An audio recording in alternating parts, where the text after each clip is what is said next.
Adi dong sampunang adi menangis nyeselin unduk kene subeliwat.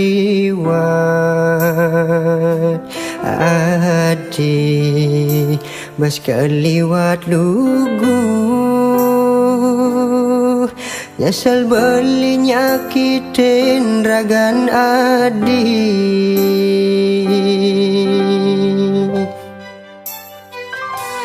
Beli mula bas keliwat bejat yen dahang adik di petengih hantu mudah marem rasa kapin dewek di subane makejang unduk keliwat.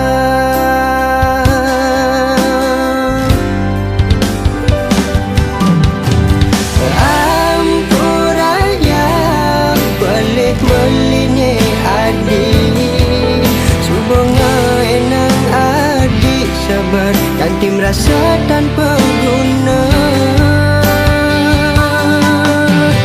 Belinya dia ngayahin ragan adik sekancan ane kena hang adik melilakan isinnya angin nebus beli.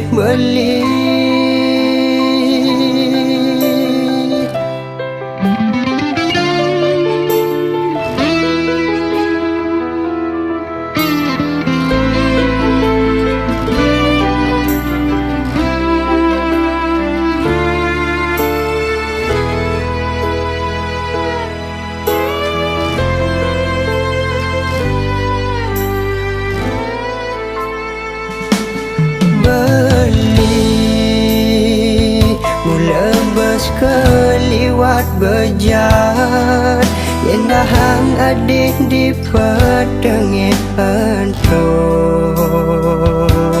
mudah marem rasa kapin dewek di subane makejang unduk keliwat.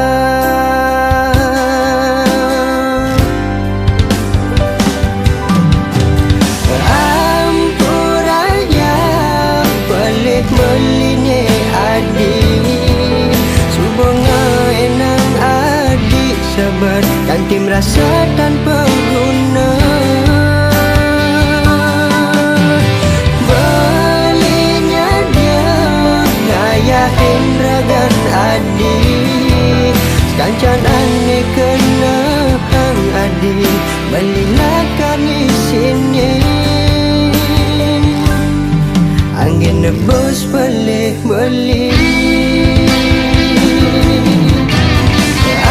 Ampuraya pelik melinye adik subonga enang adik sabar kanti merasa tanpa guna.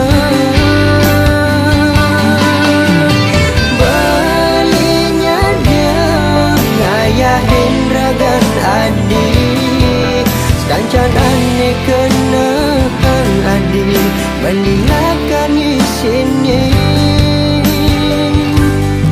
angin nebus beli.